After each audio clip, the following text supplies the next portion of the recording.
जिसकी रचना इतनी सुंदर, वो कितनों सुंदर होगा भैया। बहुत सुंदर हैं ठाकुर जी।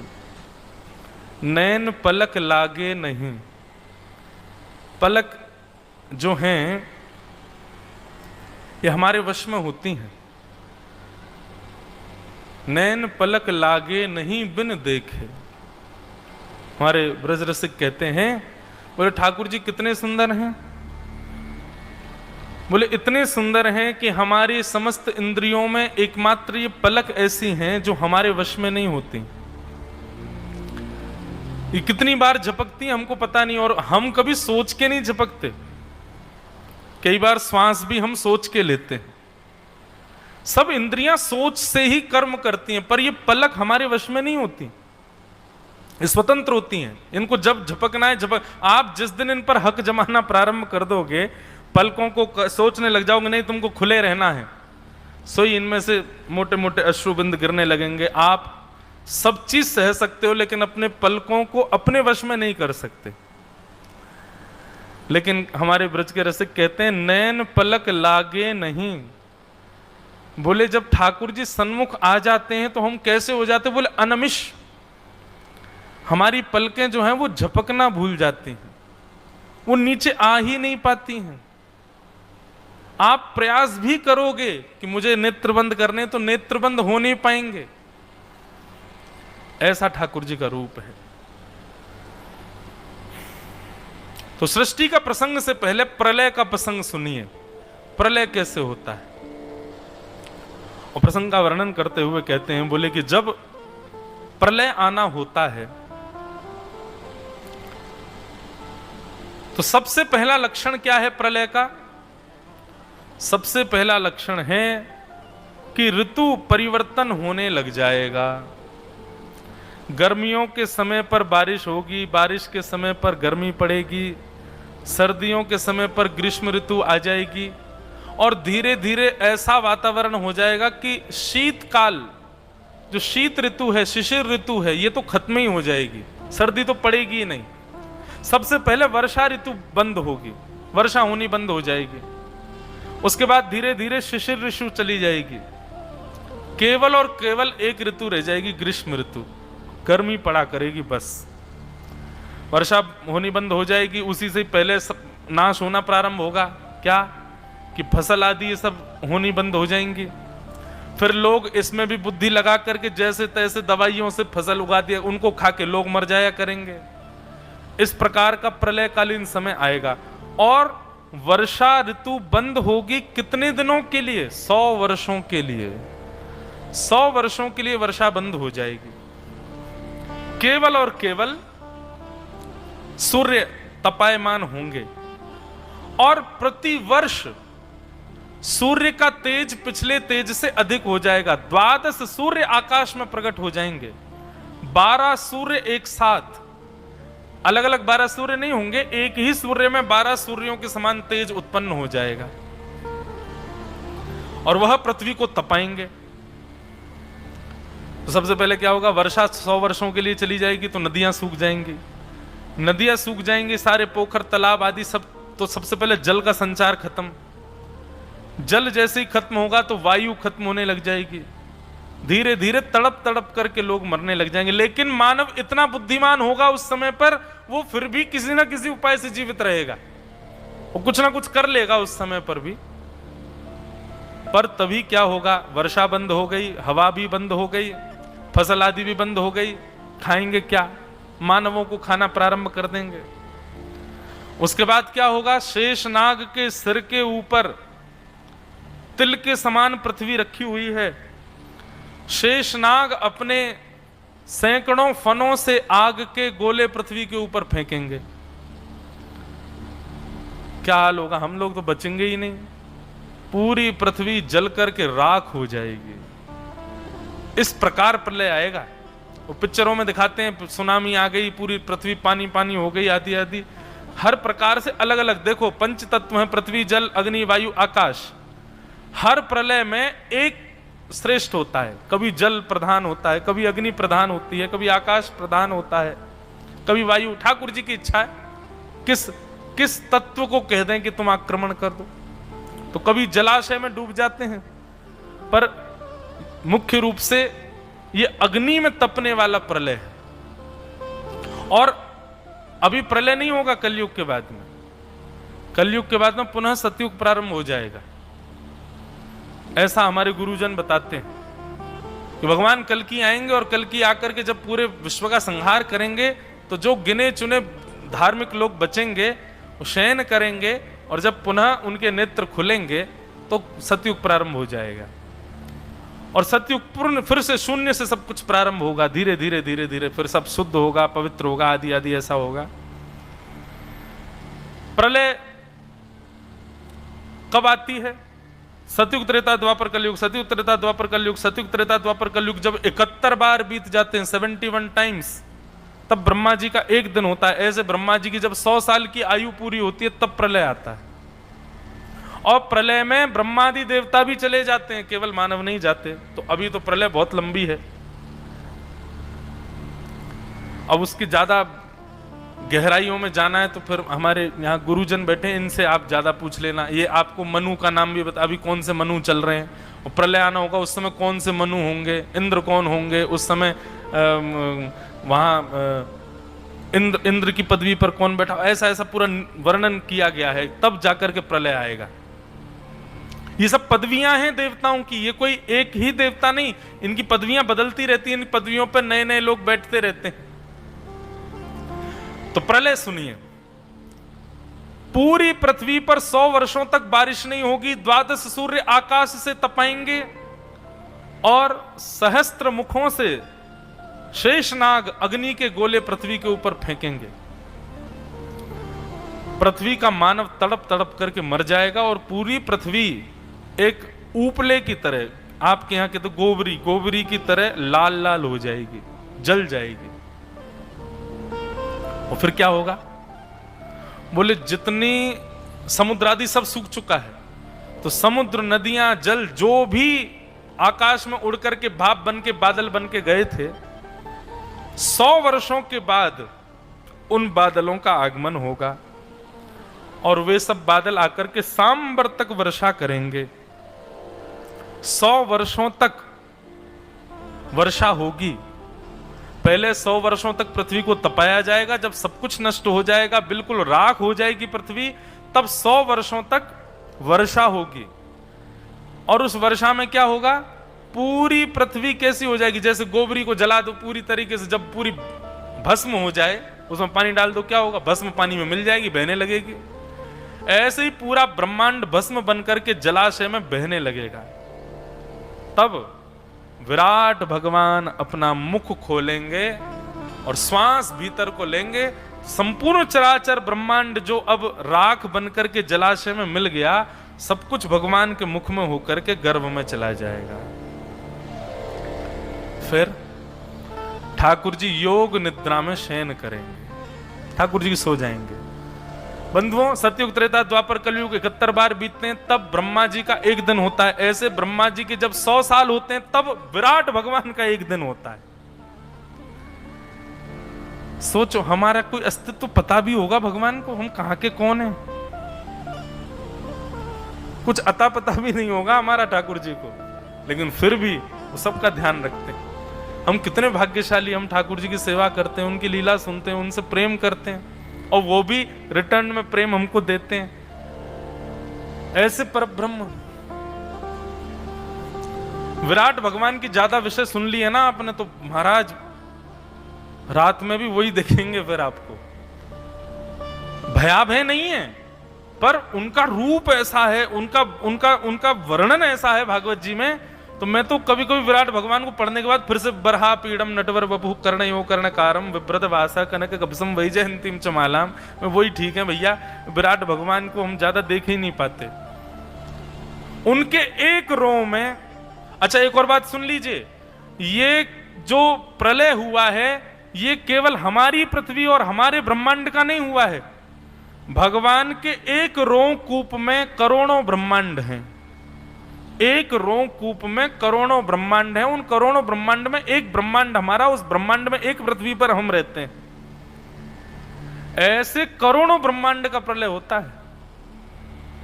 एक बार वो हमारे ब्रज की कथा है कि श्यामा श्याम दोनों लीला कर रहे थे। इतने में ही ठाकुर जी तो लीला विलास हमेशा वृंदावन में चलता ही रहता है, ठाकुर जी का आज भी चल रहा है।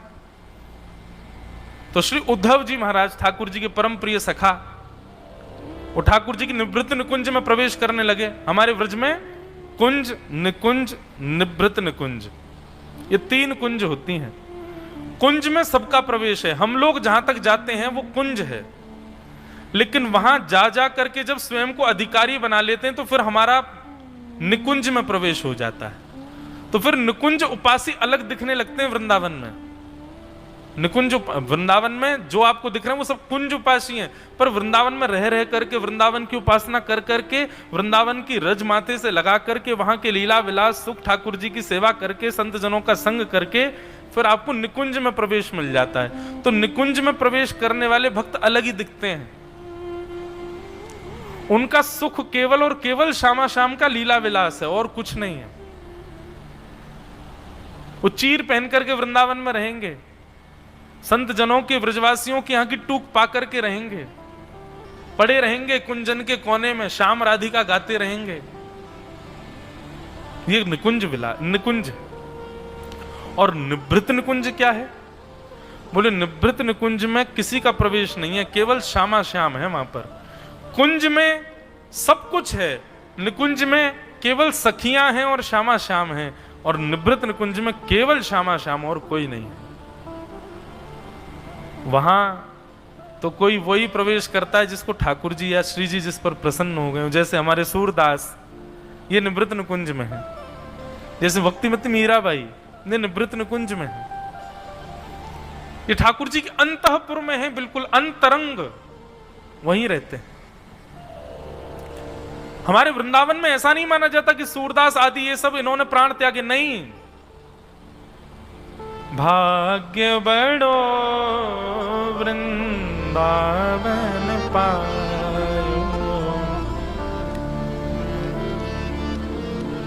हम जरा सा वृंदावन को स्पर्श करते हैं फिर वहीं चले जाते हैं।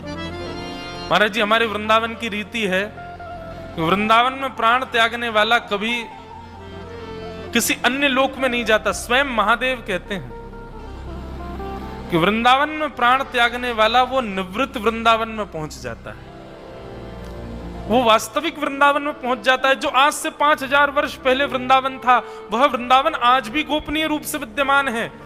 इस वृंदावन में भजन करने वाला जब अधिकारी बन जाता है और अपने प्राण त्याग देता है तो देह त्याग करके उस वृंदावन में प्रवेश कर जाता है।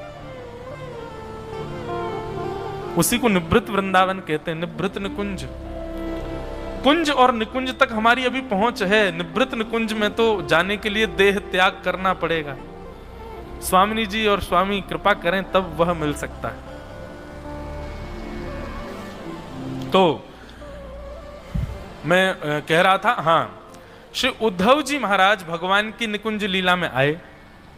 अब निवृत्त निकुंज में जैसे प्रवेश करने लगे तो ललिता विशाखाओं ने द्वार रोक दिया। कहां घुसे जा रहे हो? बोले मुझे बहुत जरूरी काम है, मेरे को ठाकुर जी से मिलना है। तो ललिता विशाखा सखियों ने कहा, बोले देख नहीं रहे निवृत्त निकुंज है, यहां किसी को प्रवेश नहीं है। ठाकुर जी जिसको चाहेंगे उसी का प्रवेश है, बस यहां पर हम लोगों का भी प्रवेश नहीं है। अभी खड़े रहो, ठाकुर जी की लीला पूरी होगी, अपने आप आ जाएंगे, मिल लेंगे तुमसे। उद्धव जी बोले संसार में ऐसी कोई जगह नहीं बची जहां पर कृष्ण जाएं और उद्धव को प्रवेश ना मिले। अगर उनको पता भी चल गया ना कि तुमने मुझे रोका है, नाराज और हो जाएंगे वो। तुम जानते नहीं हो मैं कौन हूं, उद्धव हूं मैं भगवान का परम प्रिय सखा हूं। ललिता विशाखा बोली इसीलिए तू नहीं जा सकता भीतर, क्योंकि अभिमान है तुझे मित्र होने का। और निवृत्त निकुंज में तो परम शून्य व्यक्ति जाता है। उद्धव जी बोले मैं तो जाऊंगा, देखता हूं कौन रोकता है। और उद्धव जी हट करके निवृत्त निकुंज में प्रवेश कर गए। ललिता जी बोली तुम चले जाओ लेकिन तुमको दिखेंगे नहीं ठाकुर जी। और जैसे निवृत्त निकुंज में प्रवेश किया उद्धव जी महाराज नेत्रहीन हो गए, उनको दिख ही नहीं रहे ठाकुर जी। ठाकुर जी का स्वर सुनाई दे रहा, अरे उद्धव तुम आए हो? बोले भगवान आपकी आवाज तो आ रही है, आप दिख नहीं रहे मुझको। ठाकुर जी दिखाई नहीं दिए।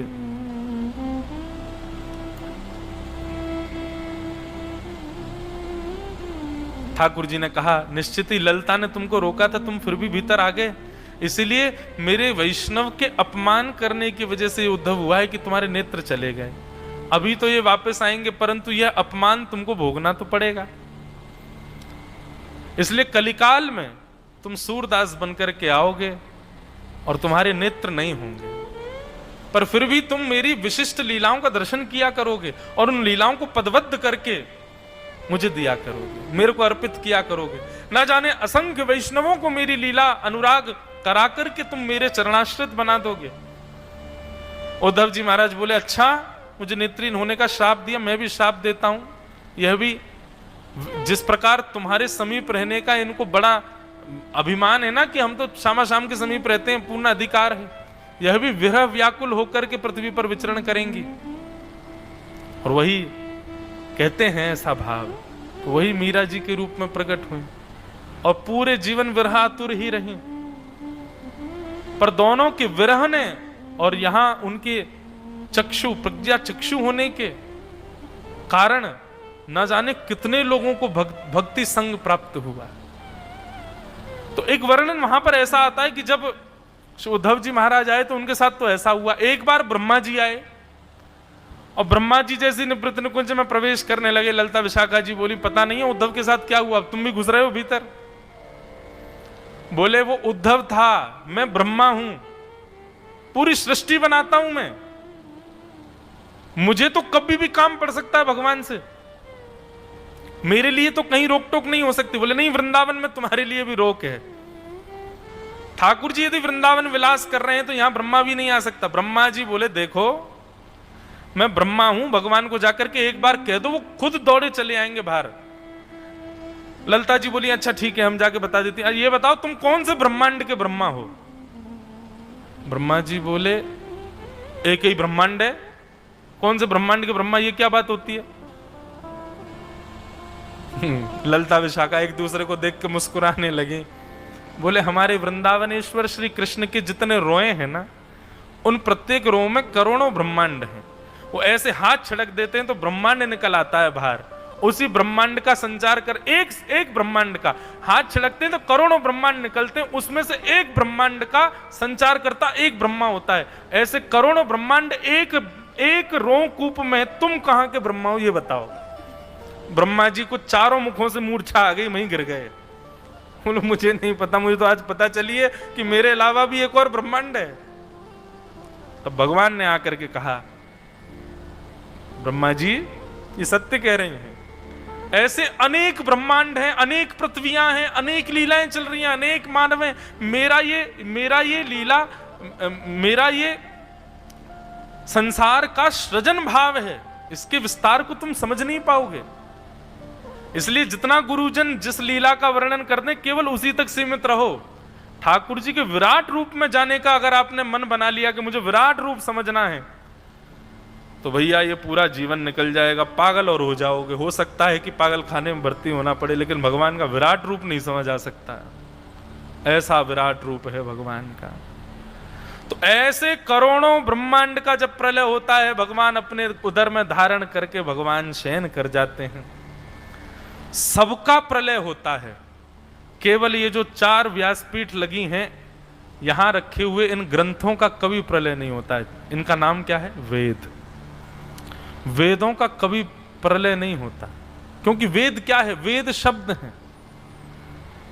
हमने उनको एक ग्रंथ में एक स्थान पर नियुक्त कर दिया है, पर वे तो भूमंडल में विचरण करते रहते हैं। शब्द हैं और शब्द कभी बंध नहीं सकता। शब्द तो आकाश में घूमता है और आकाश स्वतंत्र है, आकाश की कोई सीमा नहीं है कि वहीं तक है। इसलिए सबका प्रलय हो जाता है, वेदों का कभी प्रलय नहीं होता। तो जब भगवान अपनी योग निद्रा में शयन करते हैं, तब शयन से ठाकुर जी को पुनः उठाने के, अब जितने दिन ठाकुर जी उठे थे, एक दिन था ठाकुर जी का, ठाकुर जी एक दिन उठे, उसने में तो मेरे करोड़ जन्म हो गए और करोड़ बार मैं मर भी गया, अरबों खरबों बार। अब जितनी देर का दिन था उतनी देर की रात है, ठाकुर जी अब सो रहे हैं, ना जाने कितने दिन तक सोते हैं। उसके बाद फिर वेद भगवान के कानों में जाकर के अपने स्वरूप को मिला मिला करके भगवान की स्तुति गाते हैं। भागवत जी में वेद स्तुति है। जय जय जय जामजित दोष ग्रभीत गुणात्मसि यदात्मना समवरुद्ध्य समस्त भग अग जगदौक शाम खिल सत्य बबोध्य कते। भगवान की वेद स्तुति गाते हैं हमारे परम पूजनीय प्रातस्मरणीय श्रीमद जगत गुरु राम भद्राचार्य जी महाराज, श्री तुलसी पीठाधीश्वर महाराज जी, उन्होंने हमारे पूज्य गुरुदेव रामानुज गुरुदेव के वार्षिक उत्सव में 2 वर्ष तक, गत वर्ष और उससे पिछले वर्ष 2 वर्ष तक वेद स्तुति पर प्रवचन किया, ठाकुर जी की वेद स्तुति को सुनाया। और अभी वो भक्ति पथ सेवा ट्रस्ट की ओर से उसका संकलन होगा, महाराज जी जैसी आज्ञा करेंगे, और फिर वेद स्तुति का एक ग्रंथ सबको प्राप्त हो जाएगा। वेदों ने इतनी सुंदर स्तुति की है भगवान की। एक जगह तो वर्णन आता है वेद भगवान, मुझे श्लोक याद नहीं है पर वेद मुझे भाव अर्थ याद है। वेद भगवान से कहते हैं कि हम आपको पाना चाहते हैं। भगवान कहते हैं तुम मेरे ही हो, फिर मुझे पाना क्यों चाहते हो? तो वहां वेद इतनी सुंदर बात कहते हैं, बोले नहीं नहीं नहीं नहीं प्रभु, हम किसी और रूप में आपको पाना, अभी तुम शब्द ब्रह्म हैं पर हम किसी और रूप में आपको पाना चाहते हैं। श्रीमद् भागवत जी की वेद स्तुति बहुत सुंदर है और आपको लगेगा ही नहीं कि वेद गा रहे हैं, ऐसा लगेगा ब्रज की कोई गोपी गा रही है, लेकिन साक्षात वेद गा रहे हैं। तो वहां वेद कहते हैं कि हम आपको पाना चाहते हैं, भगवान कहते हैं तुम तो मेरे ही हो, फिर मुझे पाना क्यों चाहते हो? तब वेद कहते हैं बोले नहीं नहीं भगवान, आपको हम वेदों के अलावा जो जैसे मानव प्राप्त करता है, जैसे जीवात्मा प्राप्त करता है, उसकी तीन स्थितियां होती हैं। कौन कौन सी स्थिति होती है?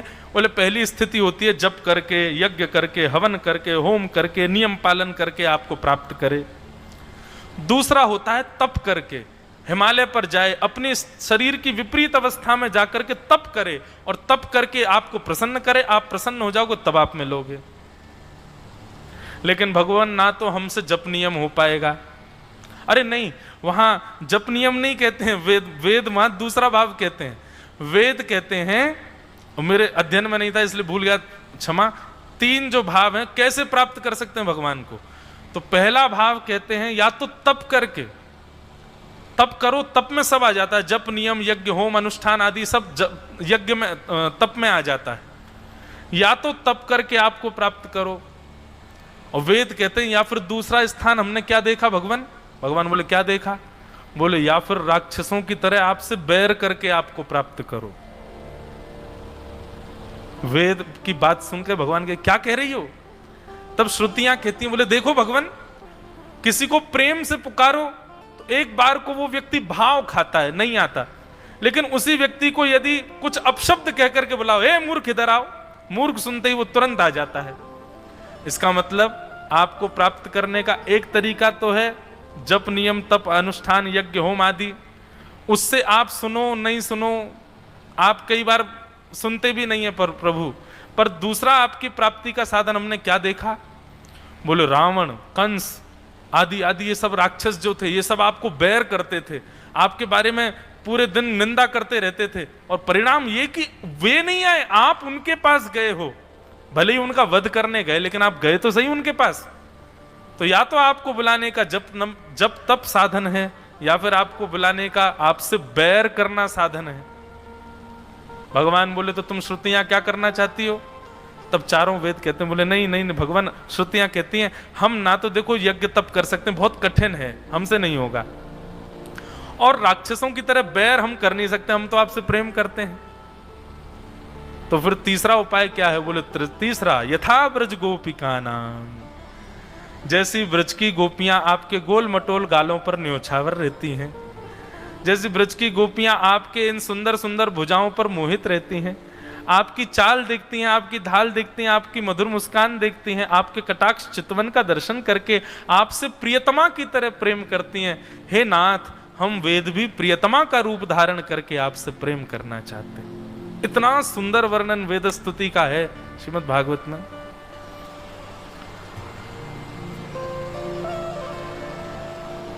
निगम कल्प तरोर गलितम फलम, श्रीमद् भागवत को फल कहा, लेकिन महाराज जी ऐसा फल है ना तो इसमें छिलका है ना गुठली है, केवल रस ही रस है।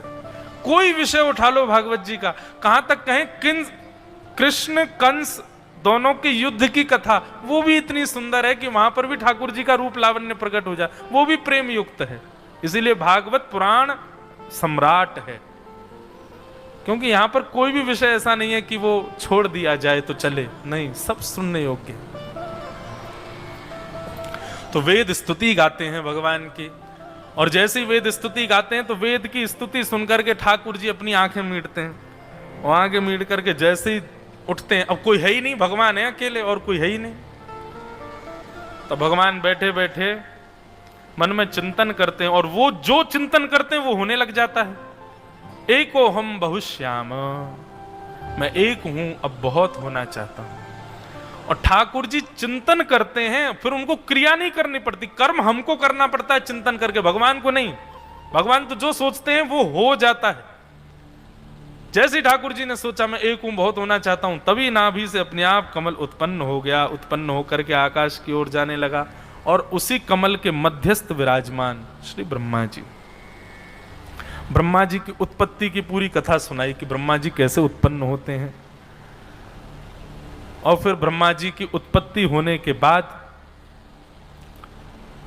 ब्रह्मा जी सोचते हैं मैं कौन हूं, कहां से आया हूं, कहां है भैया, अपने नीचे के कमल को देखते हैं, उसकी पूरी तंतु में नीचे प्रवेश करते हैं, ना जाने कितने दिनों तक चलते रहते हैं, उसका छोड़ और नहीं मिलता, लौट करके आके ऊपर बैठ जाते हैं। तब उनको जलाशय का स्वर सुनाई देता है, जैसे जल गिरता है तो टप टप टप ये स्वर आता है, ऐसे ही उनको वो स्वर सुनाई दिया, और उस स्वर से उन्होंने अनुमान लगा लिया कि भगवान जो भी जिसने भी मुझे बनाया है वो आज्ञा कर रहे हैं कि तुम तप करो। लेकिन निर्गुण निराकार ब्रह्म का तप कैसे, जिसको मैंने देखा नहीं, जिसको मैं जानता नहीं, उसका तप कैसे करूं? तब फिर भी उन्होंने तप किया, लेकिन तप करने के बाद भी मन को शांति नहीं मिली। तब तप के प्रभाव से भगवान का विराट रूप उनके सामने प्रकट हो गया, और उस विराट रूप को देखकर के ब्रह्मा जी ने उनकी स्तुति गाई है। ब्रह्मा जी ने बहुत बड़ी स्तुति गाई, लेकिन एक बहुत सुंदर एक श्लोक उसमें बहुत सुंदर है, उसको हम सुने। तावत् भयम द्रविणगेह सुहन्निमित्तम शोकस्पृहा परिभवो विपुलश्च लोभः तावन्ममेत्य सदवग्रह आर्तिमूलम यावन्न तेऽङ्घ्रिमभयं प्रवणीतलोक। ब्रह्मा जी कहते हैं तावत् भयम द्रविण गेह सुहन्निमित्रम, हे भगवान, व्यक्ति को तब तक संसार के देह गेह के लोग सताते हैं, कष्ट होता है, दुख जीवन में आते हैं, ये सब उसके जीवन में तब तक रहते हैं भगवान जब तक वो आपके श्री चरणों का आश्रित नहीं हो जाए। पर जैसे ही आपके श्री चरणों का आश्रय ले लेता है कोई भी मानव, तो जीवन में होने वाली घटनाएं तो नहीं रुकती हैं, घटनाएं तो होती हैं, पर उन घटनाओं से उसके हृदय पर विशेष प्रभाव नहीं पड़ता है। हे भगवान, मैं आपकी सुंदर स्तुति गा के आपके चरणों में नमन करते हुए प्रार्थना कर रहा हूं, मैं समझ नहीं पा रहा हूं कि मुझे क्या करना चाहिए, कृपा करके मुझ पर अनुग्रह करिए। ब्रह्मा जी ने बहुत सुंदर स्तुति गाई भगवान की, लेकिन भगवान, अब एक स्तुति गाने वाले को स्तुति जिसने गाई है उसके प्रति थोड़ा प्रेम दिखाना चाहिए, लेकिन यहां देखो भगवान उनको डांट रहे हैं।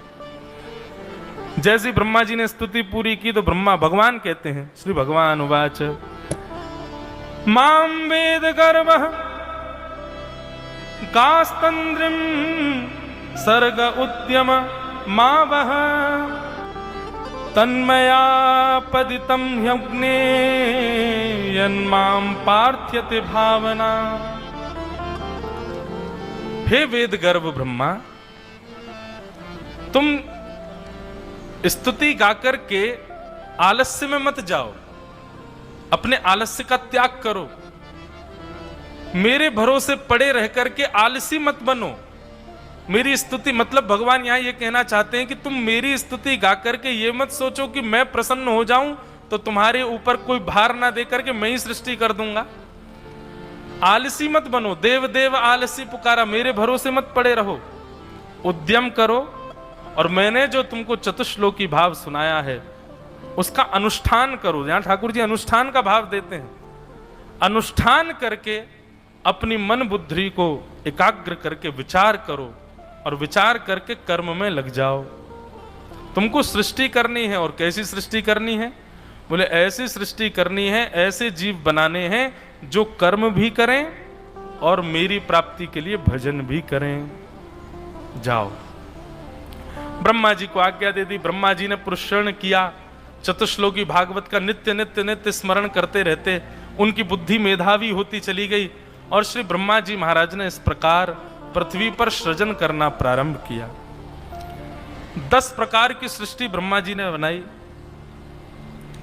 उसमें सबसे पहले श्री ब्रह्मा जी ने उद्भिद बनाए। उद्भिद किनको कहते हैं? जो जमीन से अपने आप प्रकट होते हैं, यानी कि वृक्ष आदि, इनका निर्माण किया। ब्रह्मा जी ने देखा ये कर्म तो कर रहे हैं लेकिन भजन नहीं कर सकते, जड़ हैं। तब ब्रह्मा जी ने दूसरी सृष्टि के रूप में अंडज बनाए। अंडे से प्रकट होने वाले जीव जंतु बना दिए। यह भी कर्तव्य तो कर रहे हैं, कर्म तो कर रहे हैं, लेकिन भजन नहीं कर रहे भगवान का। तब तीसरी सृष्टि के रूप में स्वेदज बनाए। वृक्षों के पुष्प पत्र फल गिर जाते हैं और गिर करके जब कुछ दिनों बाद जब वो अपने स्वरूप से विच्छिन्न हो जाते हैं, सड़ जाते हैं, तो उनसे उत्पन्न होने वाले छोटे छोटे कीड़े मकोड़े आदि, इन सब का निर्माण करना प्रारंभ किया, स्वेदज बनाए। और इसी श्रृंखला को बनाते बनाते ब्रह्मा जी को शांति नहीं मिली। बोले मैं बना तो रहा हूं लेकिन ये सब कर्म करने वाले हैं, भगवत प्राप्ति करने वाला एक भी नहीं बना अभी तक। तब उन्होंने जरायुज बनाए। जरा में लिपट करके उत्पन्न होने वाले जीव बनाए, जैसे कि शेर, चीता, भालू, गैया, भैंस, बकरी, ये सब बनाए, जो कि एक जरा में लिपटा करके बालकों को जन्म देते हैं। इन सब का निर्माण किया। लेकिन इन सब के निर्माण के बाद भी ब्रह्मा जी के मन को शांति नहीं मिली। बोले अभी तक वो निर्माण नहीं हो पाया जैसा भगवान ने मुझे आज्ञा की थी। तो जैसे ही मन अशांत हुआ, फिर से भगवान के द्वारा दिए गए तत्व ज्ञान का चिंतन करने लगे और चिंतन करते करते करते करते वर्षों बीत गए। और जैसे ही ब्रह्मा जी को चेतना हुई, ब्रह्मा जी ने निर्माण करना प्रारंभ किया। और जैसे ही निर्माण किया है, भगवान के द्वारा बताए गए उस सुंदर भाव का चिंतन करने के बाद, तो सबसे पहले मानव की रचना हुई। और किनको बनाया? सनकम च सनंदम च सनातनम धाम भू सनत कुमारम च मुनि निष्क्रियानुध्वरेत् सह। सनक, सनंदन, सनातन, सनत कुमार, ये 4 निर्माण सबसे पहले ब्रह्मा जी ने किए। और इन चारों को बनाने के पश्चात ब्रह्मा जी ने कहा, वत्स, मैंने तुमको सृष्टि करने के लिए बनाया है, चलो अब मेरे साथ हाथ बटाओ और सृष्टि को आगे बढ़ाने में मेरे सहायक बनो। चारों रोने लगे, बोले महाराज नहीं नहीं पिताजी, हमसे ये सब मत करवाओ, हम तो भगवान का भजन करने के लिए आए हैं संसार में, हम तो ठाकुर जी का भजन करने के लिए प्रकट हुए हैं, आप संसार में हमको मत लगाइए भगवान, हम आपसे प्रार्थना करते हैं। इसीलिए इन चारों ने जन्म लेते ही कहा कि हम तो ठाकुर जी को भजने आए हैं। इसलिए भगवान ने इनको अपने प्रथम अवतार के रूप में स्वीकार किया। ये भगवान के प्रथम अवतार हैं। बोलो सनत कुमार भगवान की। सनक, सनंदन, सनातन, सनत कुमार, ये 4 वही हैं जिनके श्राप से जय और विजय बार बार राक्षस बनकर के आए और उनको संहार के लिए नारायण भगवान भिन्न भिन्न रूप धारण करके आए। ये भगवान के प्रथम अवतार हैं। ये चारों हमेशा 4 वर्ष के बालक के भांति छोटे से ही रहते हैं, कभी बड़े नहीं होते। और चारों का दर्शन श्री दत्त भगवान के मंदिर में भी हो रहा है। शिखर पर उनका दर्शन होता है, उनका दर्शन करिएगा। तो ऐसे सनत कुमार भगवान, ये प्रथम अवतार भगवान के। अब यहां वर्णन आता है कि जैसे सनत कुमार कहने लगे हम तो भजन करने के लिए आए हैं, हम सृष्टि नहीं करने। तो ब्रह्मा जी बोले पहले जिनको बना रहा था वो सब कर्म करने वाले ही हो रहे थे, और अब ये बनाने में आए हैं, अच्छे से चलने फिरने बोलने वाले जीव बने भी हैं, अब ये भजन की ओर भाग रहे हैं। तो ब्रह्मा जी को इतना क्रोध आया, उनकी ललाट भौहें थोड़ी सी टेढ़ी हो गई, और ललाट का क्रोध आ तो रहा था, वर्णन है कि वो रोकने का प्रयास कर रहे थे अपने क्रोध को, पर वो क्रोध रुका नहीं, और तभी ललाट भेदन करके ब्रह्मा जी के ललाट से महारुद्र भगवान शिव प्रकट हो गए। बोलो देवादिदेव महादेव शंकर भगवान की। आहा। सबैरुरोद देवानां पूर्वजो भगवान भव। देवताओं के पूर्वज भगवान भव, ये महादेव का प्रथम नाम है भव। सबैरुरोद देवानां पूर्वजो भगवान भव। नामानि कुरु मे धातः स्थानानि च जगद्गुरो। जन्म लेते ही यहां वर्णन आता है कि जैसे ही प्रकट हुए भगवान शिव, तो नन्हे से बालक के रूप में प्रकट हुए, और ललाट से प्रकट होते ही जोर जोर से रोने लगे, और जैसे ही रोने लगे रो करके रो के ही बोले, ए पिताजी आपने मुझको जन्म दिया है, मेरा नाम क्या है, मेरा नाम बताओ, और मैं रहूंगा कहां, मेरे रहने का स्थान बताओ। तो ब्रह्मा जी मंद मंद मुस्काने लगे उनके रूप को देख करके, और उनको देख करके श्री ब्रह्मा जी कहते हैं कि यदरोदि सुरश्रेष्ठ सोद्वेग इव बालक तत्स्वत्वाम भिदास्यांते नामना रुद्र इति प्रजा। बेटा तुम वैसे तो देवताओं के पूर्वज हो, लेकिन जन्म लेते ही बालकों की तरह रो रहे हो, इसलिए मैं तुम्हारा नाम रुद्र रखता हूं। तुम्हारा नाम रुद्र है, और तुम्हारे रहने का स्थान मैं पहले ही बना चुका हूं। क्या? ये जो मैं जीवात्मा बना रहा हूं ना, इसका मन, उसमें विश्वास के रूप में तुम निवास करोगे। भगवान शिव विश्वास के प्रतीक हैं बंधु। चलो अब तुम्हारा जन्म हुआ है, अब चलो मेरे साथ थोड़ा हाथ बटाओ, सृष्टि करेंगे दोनों मिलकर के। शंकर जी महाराज बोले हमसे मत करवाओ। बोले देखो तुमको नहीं जाने देंगे, हम पहले वाले तो भाग गए बच्चे, अब तुमको तो करनी पड़ेगी, सृष्टि करवाओ हमारे साथ।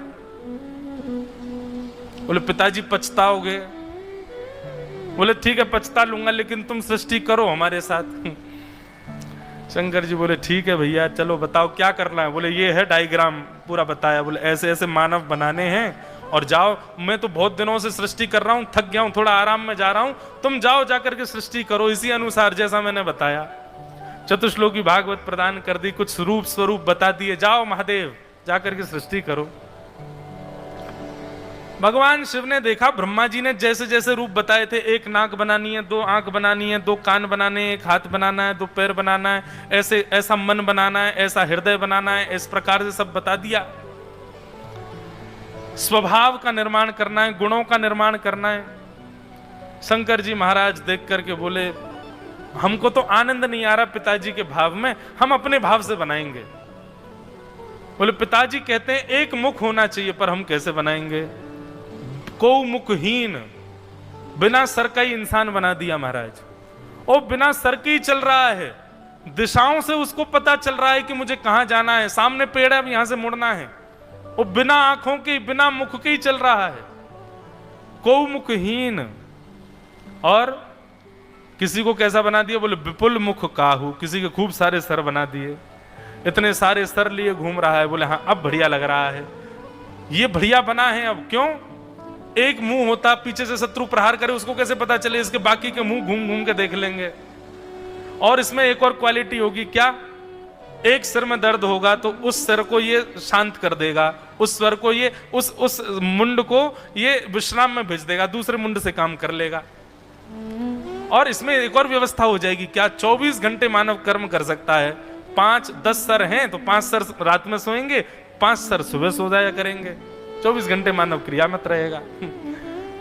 अपनी ही आनंद में महादेव रचना कर रहे हैं सृष्टि की। इस प्रकार के महाराज लोग बनाए। रावण वर्णन करता है महादेव ने कैसी सृष्टि की।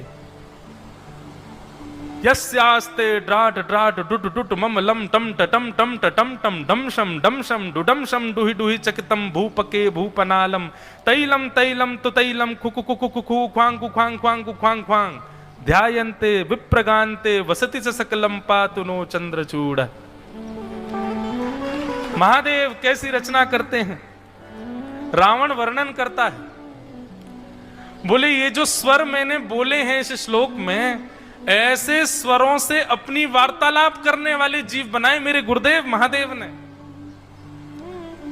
और सामान्य मानव तो अपनी प्यास जल पी करके बुझाता है, पर ये महादेव ने ऐसे बनाए हैं, बोले ये क्या ये तेल पी करके सालों साल जीवित रह सकते हैं। लोग जल में नहाते हैं, पर ये लोग तो तेजाब में भी स्नान कर सकते हैं, इनके अंगों को कोई फर्क नहीं पड़ेगा। महाराज, मानव को यदि कुछ खाना है, कुछ पकाना है, तो उसके लिए अग्नि चाहिए, पर ये ऐसे मानव हैं, ये अपने शरीर के एक अंग को दबाएंगे, मुख खोलेंगे तो मुख से ही अग्नि निकलने लग जाएगी। ये मानव बन रहे थे, अगर हम ऐसे ही बने होते तो क्या हाल होता आज हमारा। ब्रह्मा जी ने थोड़े दिन आराम किया, उसके बाद मन में विचार किया, देखें तो सही महादेव रचना कर रहे हैं, कैसी रचना हो रही है। और महाराज जैसे ही ब्रह्मा जी ने नीचे आकर के देखा, पूरी सृष्टि जला दी। एक दूसरे के पीछे अग्नि लेकर के भाग रहे हैं। एक तो ब्रह्मा जी के पीछे ही भागा ब्रह्मा जी को मारने के लिए। ब्रह्मा जी छुप करके गुफा में जाकर के बैठ गए, बोले कहां है महादेव रुद्र। देखा तो एक शिखर के ऊपर बैठे हैं महादेव ध्यानस्थ। ब्रह्मा जी पहुंचे, पुत्र, अरे पिताजी आगे देखिए मैंने कैसी सृष्टि बनाई। आपने तो मानव को ऐसा बना दिया था, मुझे तो वो बिल्कुल बलहीन लग रहा था। मैंने कहा थोड़ा बल तो होना चाहिए। देखिए मैंने 10 सिर वाले मानव बनाए हैं, 5 सर रात्रि में सोएंगे, 5 सर सुबह। अपनी सारी खूबी बताने लगे। ब्रह्मा जी बोले बेटा अलम प्रजा भी तुमसे नहीं हो पाए, इसको बंद कर दो, यहीं पे यहीं रोक दो, ये पूरी सृष्टि खत्म हो जाएगी नहीं तो। शंकर जी बोले पिताजी भाई नहीं आपको। नहीं बेटा बहुत बढ़िया है, लेकिन ये जी नहीं पाएंगे इस संसार में, और ना किसी को जीने देंगे। जो मेरे पीछे ही भाग रहे हैं मारने को, वो कैसे जिएंगे, कैसे जीने देंगे। बेटा मैं समझ गया, मैं जान गया हूं तुमको, तुम सृष्टि करने के लिए आए ही नहीं हो, तुम तो भगवान का भजन करने आए हो। और तुम्हारा जो स्वरूप है ना वो तमोगुणी है, क्योंकि तुम मेरे क्रोध होने पर उत्पन्न हुए हो। बंधुओं ये बात कहने में मुझे थोड़ा तो संकोच लगता है मन में। महादेव नहीं है ऐसे, महादेव तो परम दयालु है, पर उनका स्वभाव कैसा, वो इतने ठाकुर जी की सेवा भाव में मस्त रहते हैं कि उनसे कोई क्रिया हो नहीं सकती। इसलिए भगवान ने उनको संहार के देवता बना दिए। बोले संहार कर दो। बोले संहार कैसे होगा। बोले तीसरा नेत्र खोल देना, अपने आप प्रलय आ जाएगी, सब खत्म हो जाएंगे, इतना तो कर देंगे हम। महादेव अपनी समस्त सेना लेकर के बोले पिताजी मैं कहां जाऊं। बोले उत्तर का भाग संभालो, पहाड़ों पर जाकर रहो, जहां मानव पहुंच ही नहीं पाए वहां जाकर के रहो, और अपनी सबरी सेना संग ले जाओ। और महादेव अपनी समस्त सेना को लेकर के, जो सेना नहीं मतलब जो उन्होंने बनाए थे, सबको अपने संग लेकर के और कैलाश पर जाकर के अवस्थित हो गए। बंधुओं कैलाश जो है ये शिवलोक ही है, ये महादेव का ही स्थान है। बोलो नमः पार्वती पतये हर हर महादेव। ऐसे महादेव हैं। गोस्वामी तुलसीदास जी महाराज की एक बहुत सुंदर स्तुति है महादेव की। आज रुद्र के ही अवतार श्री हनुमान जी प्रकट हुए हैं, इसलिए गोस्वामी तुलसीदास जी की वाणी में एक बार महादेव को प्रणाम कर लो। त्र्यंबकेश्वर भगवान, उन्हीं के चरण सन्निधि में हम बैठे हैं, और क्योंकि यहाँ के दत्त भगवान भी जो हैं वो महादेव प्रधान दत्त हैं, इसलिए महादेव को एक बार सब लोग गोस्वामी तुलसीदास जी की वाणी में प्रणाम करो। विनय पत्रिका में गोस्वामी जी गाते हैं, शंकरम संप्रदम सज्जनानंददम शैलकल्यावरम परमरम